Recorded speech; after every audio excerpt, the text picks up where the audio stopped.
आज हम पी की वाई क्यू सीरीज का पार्ट 2 अपलोड हो चुका है। पार्ट 3 देखेंगे महावीर स्वामी के बारे में।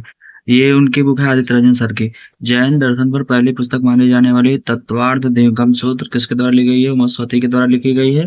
तत्वार्थ दिगम सूत्र, जिसे तत्वार्थ सूत्र भी कहा जाता है, की रचना आचार्य उमा स्वामी श्वेतांबर परंपरा में उमास्वती ने की थी। इसे मोक्ष शास्त्र भी कहा जाता है क्योंकि इसमें जैन दर्शन के सार और मोक्ष के मार्ग, सम्यक दर्शन, ज्ञान दर्शन और चरित्राणी मोक्ष मार्ग की व्याख्या की गई है। तत्वार्थ सूत्र एकमात्र ऐसा ग्रंथ है जिसे जैन धर्म के दोनों प्रमुख संप्रदायों दिगंबर और श्वेतांबर द्वारा सामान्य रूप से माना जाता है। अगला क्वेश्चन देखेंगे, भगवान महावीर ने कौन सी दार्शनिक प्रणाली विकसित की थी? शायदवाद प्रणाली विकसित की थी, जिसे सापेक्षता का सिद्धांत भी कहा जाता है, जिसका अर्थ है कि सत्य के कई पहलू हो सकते हैं। अनेकांतवाद यह जैन धर्म का मूल आधार है, जो सिखाता है कि सत्य और वास्तविकता जटिल है, जिसके इसके कई दृष्टिकोण हो सकते हैं। महावीर जैन का जन्म किस प्राचीन शहर के निकट एक शाही परिवार में हुआ था? वैशाली। महावीर स्वामी 24वें तीर्थंकर का जन्म वैशाली के निकट कुंडल ग्राम में एक शाही परिवार के रूप में हुआ था। वह ज्ञात्रिक क्षत्रिय वंश थे। उनकी माता का नाम सिद्धार्थ और पिता नहीं उनके पिता का नाम सिद्धार्थ और माता का नाम त्रिशला था। जैन धर्म के प्रथम तीर्थंकर कौन थे? ऋषभदेव थे। ऋषभदेव जिन्हें आदिनाथ भी कहा जाता है, जैन धर्म के 24 तीर्थंकरों में से सबसे पहले तीर्थंकर थे। उन्हें वर्तमान जैन धर्म का संस्थापक माना जाता है। उनका जन्म अयोध्या के इक्ष्वाकु वंश में हुआ था और उनका प्रतीक चिन्ह बैल यानी वृषभ है। निम्नलिखित में कौन सी विशेषता एलिफेंटा गुफाओं को प्रारंभिक भारत के अन्य चट्टान कट स्थलों से अलग करती है? इसका हो जाएगा बी आंसर।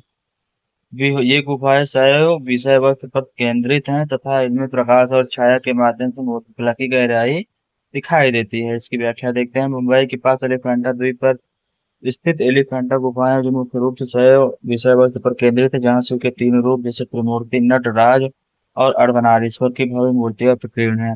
शिव की मूर्तिकला प्रकाश और छाया के प्रवाह से गहराई प्राप्त करती है, जो प्रारंभिक चट्टान कट स्थलों जैसे अजंता गुफाएं महाराष्ट्र और औरंगाबाद और बाराबार गुफाएं बिहार गया इन्हीं से अलग करते हैं। अगला क्वेश्चन देखते हैं। महावीर जैन ने किस उम्र में आध्यात्मिक सत्य की खोज में अपना घर छोड़ने का निर्णय लिया था? 30 वर्ष की उम्र में। वर्तमान महावीर ने 30 वर्ष की आयु में अपने माता पिता की मृत्यु के पश्चात आध्यात्मिक सत्य की खोज में गृह त्याग किया। घर छोड़ने के बाद उन्होंने अगले 12 वर्षों तक कठिन तपस्या और मौन साधना की। 42 वर्ष की आयु में उन्हें कैवल्य यानी सर्वोच्च ज्ञान प्राप्त हुआ, जिसके बाद भी महावीर कहलाए। देखते हैं गौतम बुद्ध के बारे में। गौतम बुद्ध बौद्ध स्थापत्य कला में चैत्य का प्रमुख क्या शब्द है? चैत्य का अर्थ क्या है? चैत्य का अर्थ देखते हैं, इसका हो जाएगा डी हो जाएगा, शिक्षा और आपसी विचार विमर्श हेतु सामुदायिक भवन। बौद्ध स्थापत्य कला में चैत्य का एक अर्थ प्रार्थना कक्ष या उपासना स्थल होता है।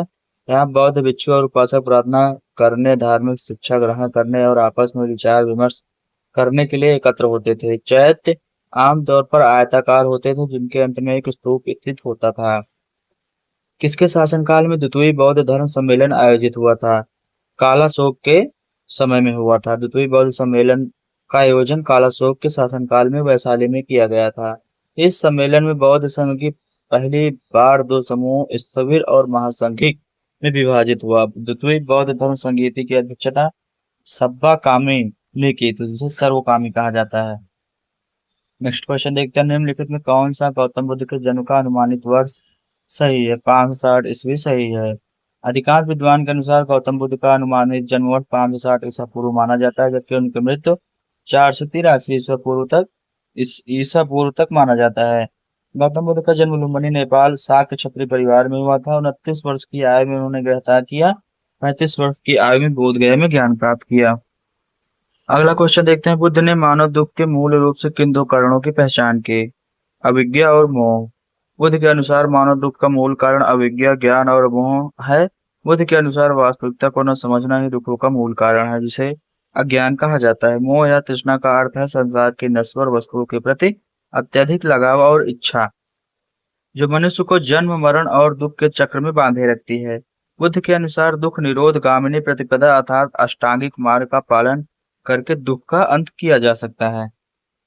नेक्स्ट क्वेश्चन देखते हैं इसका। क्वेश्चन नंबर 11, सिद्धार्थ गौतम ने कई दिनों तक कहाँ तपस्या की थी? बोध गया में तपस्या की थी। सिद्धार्थ गौतम बुद्ध ने बोध गया में निरंजना नदी के तट पर पीपल वृक्ष के नीचे तपस्या की और 35 वर्ष की आयु में ज्ञान प्राप्त कर बुद्ध बने तथा उसी वृक्ष को बोधि वृक्ष नाम दिया गया। लुम्बिनी बुद्ध का जन्म स्थान है, जबकि सारनाथ में उन्होंने पहला उपदेश धर्म चक्र प्रवर्तन दिया। कनिष्क ने चतुर्थ बौद्ध धर्म सम्मेलन का आयोजन निम्नलिखित में किस शहर में किया था? कुंडलवन में किया था। कनिष्क ने चतुर्थ बौद्ध धर्म सम्मेलन का आयोजन कुंडलवन यानी कश्मीर में किया था। प्रथम संगीती हुई थी स्थान राजगीर था, शासक था अजात शत्रु, उसके अध्यक्ष थे महाकश्यप। द्वितीय था वैशाली में, शासक था कालाशोक का, अध्यक्ष थे सावकामी। तृतीय था पाटलिपुत्र में, शासक थे अशोक और अध्यक्ष थे मोगल्यपुत्र तिस। चतुर्थ था कुंडलवन में, कनिष्ठ था इसका शासक और वसुमित्र था अध्यक्ष। निम्नलिखित में कौन से बौद्ध परिषद और उनके स्थान सही सुमेलित हैं? प्रथम बौद्ध परिषद राजगृह, ये सही सुमेलित है। प्रथम बौद्ध परिषद बुद्ध के महापरिनिर्वाण के तुरंत बाद 483 ईसा पूर्व में राजगृह की सप्तप्राणी गुफा में अजात शत्रु के संरक्षण में आयोजित हुई। इसके विपरीत द्वितीय परिषद वैशाली में, तृतीय परिषद पाटलिपुत्र यानी अशोक के समय, चतुर्थ परिषद कुंडलवन कश्मीर कनिष्ठ के समय में संपन्न हुई थी। कौन से बुद्ध का शिष्य नहीं है? सुमिसा नहीं है, आनंद है, सारिपुट्टा है, उपाली है। सुमिसा एक परिव्राजक भिक्षु थे जिन्होंने बौद्ध संघ में केवल ज्ञान अर्जित करने के लिए प्रवेश किया और उन्हें बुद्ध के प्रमुख शिष्यों में नहीं गिना जाता। इसके विपरीत आनंद बुद्ध के निजी परिचारक थे। उपाली विनय विशेषज्ञ और सारिपुत्र बुद्ध के सबसे बुद्धिमान शिष्यों में से एक माने जाते हैं। अब अगला देखते हैं दोस्तों, चैप्टर 5, महाजनपद एवं मगध साम्राज्य। महाजनपद में उनकी राजधानी का मिलान करें। इसका हो जाएगा पहले का फर्स्ट, वत्स का हो जाएगा कौशाम्बी, मगध का हो जाएगा राजगृह, कुरु का हो जाएगा इंद्रप्रस्थ और अवंती का हो जाएगा उज्जैनी। चलो महाजनपद उनकी राजधानी देखते हैं वर्तमान में वो कहाँ कहाँ है। वत्स की राजधानी कहाँ है? कौशाम्बी है, कौशाम्बी उत्तर प्रदेश प्रयागराज के पास है। मगध यानी राजगृह गिरिब्रज, ये बिहार पटना और गया जिला में पड़ता है। कुरु जो है ये इंद्रप्रस्थ को कहते हैं, जो दिल्ली मेरठ और हरियाणा के क्षेत्र में होता है। अवंती ये उज्जैनी महेशमती के मध्य प्रदेश मालवा क्षेत्र में पड़ता है। अगला क्वेश्चन देखते हैं, राजगृह प्राचीन भारत में किस महाजनपद की राजधानी थी? मगध की थी। राजगृह वर्तमान राजगीर मगध महाजन जनपद की राजधानी थी, पहली राजधानी थी जिसे बिंबिसार ने बसाया था। राजगीर 5 पहाड़ियों से घिरा एक सुरक्षित शहर था, जिसके बाद में अजातशत्रु के शासनकाल में पाटलिपुत्र स्थानांतरित कर दिया गया। प्रथम बौद्ध संगीति का आयोजन भी राजगीर में हुआ था। अगला क्वेश्चन देखते हैं, वैवाहिक गठबंधन की नीति के तहत बिंबिसार कौशल के किस राजा की बहन से विवाह किया था? प्रसेनजीत से किया था। वैवाहिक गठबंधन की नीति के तहत बिंबिसार ने कौशल के राजा प्रसेनजीत की बहन से विवाह किया था। इस गठन का फलस्वरूप बिंबिसार को दहेज में काशी का क्षेत्र मिला, जिसे मगध को 1 लाख की वार्षिक आय होती थी। अगला क्वेश्चन देखते हैं, बिंबिसार ने अपनी स्थिति मजबूत करने के लिए वैवाहिक संबंधों का उपयोग किया। उन्होंने लिच्छवी राजकुमारी चेलना तथा मद्र राजकुमारी क्षेमा से भी विवाह किया था। अगला क्वेश्चन देखते हैं, प्राचीन भारत में अंग महाजनपद की राजधानी बिहार के किस जिले में है? चंपा जिले में है। अंग महाजनपद आधुनिक बिहार के भागलपुर और मुंगेर जिलों में स्थित था। इसकी राजधानी चंपा थी, जो गंगा और चंपा नदियों के संगम पर बसी थी। बौद्ध ग्रंथ अयुगंतर निकाय के अनुसार प्राचीन भारत में 16 महाजनपद थे। वत्स की राजधानी कौशाम्बी प्रयागराज थे और वज्जी की राजधानी वैशाली, जो एक गणतंत्र राज्य था। निम्नलिखित में उनके जनपदों और राजधानियों के मिलान करें। इसका हो जाएगा काशी, काशी का हो जाएगा वाराणसी, कौशल का हो जाएगा श्रीवस्ती, अवंती का हो जाएगा उज्जैनी, मगध की हो जाएगी राजगृह। काशी, वाराणसी, कौशल, श्रीवस्ती, अवंती की उज्जैनी, मगध की राजगृह। 6ठी और 4ठी शताब्दी ईसा पूर्व के बीच कौन सा महाजनपद राजनीतिक और सैन्य प्रमुख तक पहुंचा? मगध। 6ठी और 4ठी शताब्दी ईसा पूर्व के बीच मगध सबसे शक्तिशाली महाजनपद के रूप में उभरा, जिसकी शक्तिशाली होने के कारण लौह अयस्क, गंगा घाटी की उर्वरता, कुशल नेतृत्व आदि थे। महाजनपद और उनकी राजधानी देखते हैं। मगध की राजधानी राजगीर, अवंती की हो जाएगी उज्जैन, गांधार की तक्षशिला, गांधार की हो जाएगा तक्षशिला।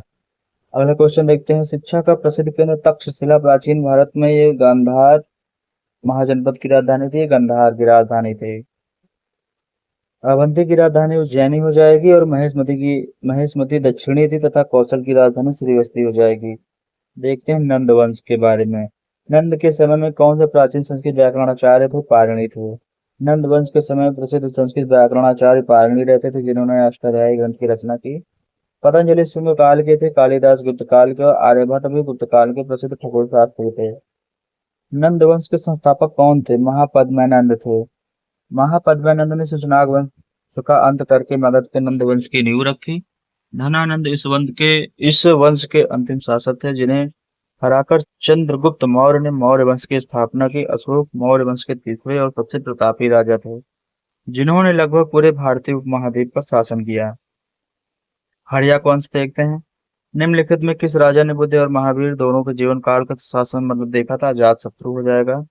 अजातशत्रु मगध के हर्यक वंश का राजा था। वह महात्मा बुद्ध और महावीर स्वामी दोनों के समकालीन था।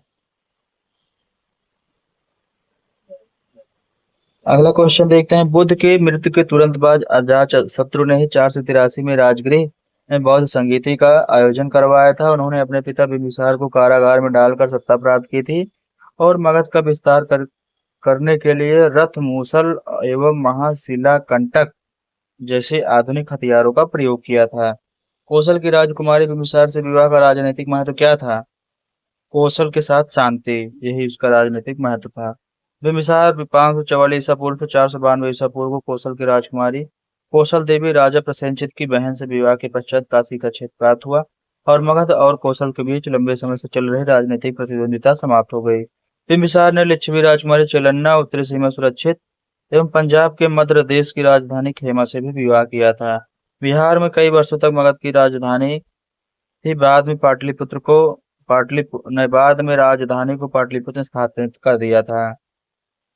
तो राजगृह थी। कई वर्षों तक मगध की राजधानी राजगृह थी और हर्यक वंश के शासन उदयन के शासनकाल के दौरान पाटलिपुत्र मगध स्थित राजधानी बनी, जो गंगा और सोन नदी के संगम पर स्थित थी।